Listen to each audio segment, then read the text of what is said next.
আসসালামু আলাইকুম প্রিয় ভিউয়ার্স, আবারও হাজির হয়ে গেলাম খুবই মজার একটি রেসিপি নিয়ে।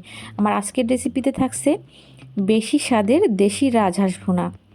শীতের সময় হাঁস ভুনা খাওয়ার মজাই কিন্তু আলাদা, আর সেটা যদি হয় রাজহাঁসের মাংস তাহলে তো কথাই নেই।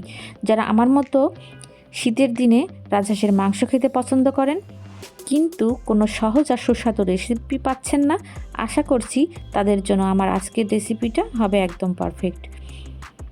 আমি আজকে 3 কেজির একটা রাজহাঁস কেটে পুরোটা আপনাদের রান্না করে দেখাবো। আশা করছি পুরো ভিডিওটার সঙ্গে আপনারা থাকবেন। হাঁসের মাংস কিন্তু চর্বি সহই কাটতে হয়, কারণ এই চর্বিতেও অনেক তেল থাকে, যেটা হাঁসের মাংস রান্না হবার পর স্বাদটাকে বাড়িয়ে দেয়। তো দেখুন, রাজহাঁসটাকে আমি বেশ বড় বড় পিস করে স্কিন সহই কেটে নিয়েছি। দেখতেই পাচ্ছেন কতটা চর্বি। এবার এটাকে ধুয়ে এখন আমি প্রেসার কুকারে দিয়ে দিচ্ছি। যেহেতু আমি ঝটপট আর সহজেই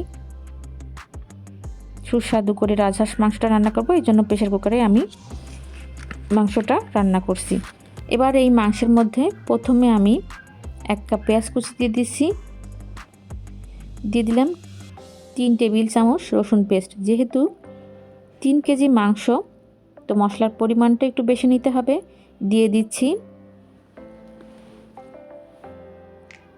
4 থেকে 5টা গোটা দারুচিনি একটু ভেঙে, 1.5 টেবিল চামচ জিরা পেস্ট, 2 চামচ গরম মশলার গুঁড়ি, 1 টেবিল চামচ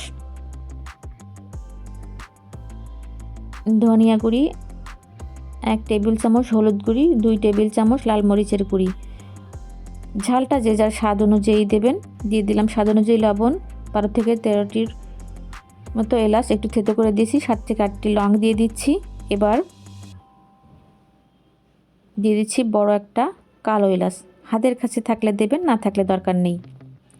দিচ্ছি আধা কাপ রান্নার তেল, কারণ হাঁসের মাংসের সাথে কিন্তু প্রচুর চর্বি আছে, যেটা কাটার সময় আপনারা দেখতে পেয়েছেন।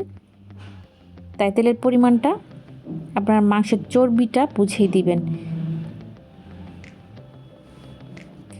আর রান্নার পরে কিন্তু এই চর্বি থেকেই তেল ছাড়তে শুরু করবে। এবার পুরো মাংসটাকে আমি হাতে মেখেই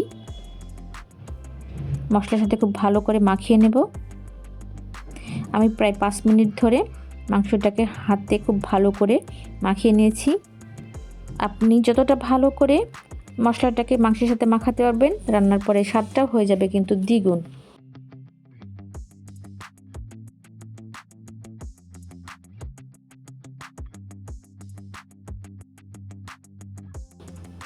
মাখানোর পর আমি হাতটাকে একটু মুছে সামান্য পানি দিয়ে হাত ধুয়ে পানি দিয়ে দিলাম। এবার প্রেসার কুকারটাকে আমি সরাসরি চুলায় চাপিয়ে দিব, আর উপর দিয়ে প্রেসারের ঢাকনাটা লাগিয়ে দিয়ে রাখবো। তো এইভাবে করে 10 মিনিট আমি মাংসটা রান্না হতে দেবো। 10 মিনিট পর ঢাকনা খুলে একটু নেড়ে চেড়ে দিয়েছি। দেখুন, মাংস থেকে কিন্তু পানি ছাড়তে শুরু করছে এবং তেলটাও ছেড়ে আসছে। তো আবারও ঢাকনা লাগিয়ে 10 থেকে 15 মিনিট আমি মাংসটা রান্না করব, যতক্ষণ না পর্যন্ত মাংসের গা থেকে পুরোপুরি পানিটা শুকিয়ে আসে এবং মাংসের গা থেকে তেলটা বের হয়ে আসে। এর মধ্যে কিন্তু আমি 2 বার নেড়ে দিয়েছি।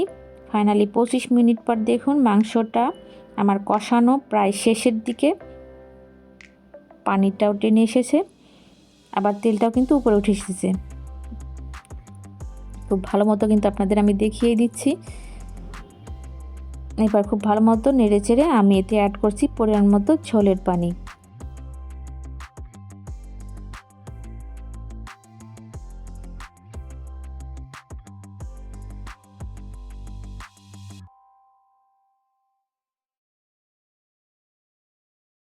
এবার প্রেসার কুকারের ঢাকনা লাগিয়ে আমি অপেক্ষা করব প্রেসার কুকার থেকে 4টা বাসি উঠে আসার জন্য।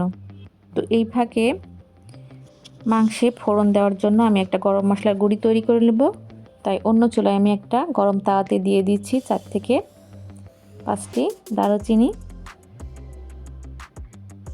4-5টি সাদা এলাচ,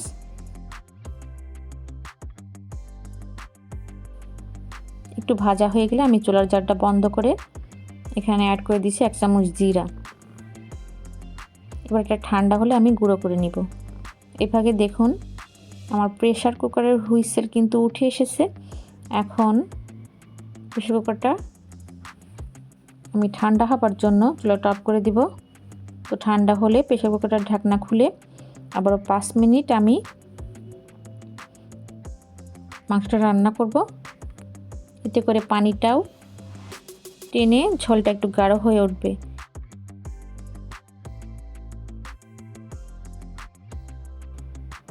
তো এবার উপর দিয়ে দিয়েছি ভেজে নেওয়া গরম মশলার গুঁড়ি।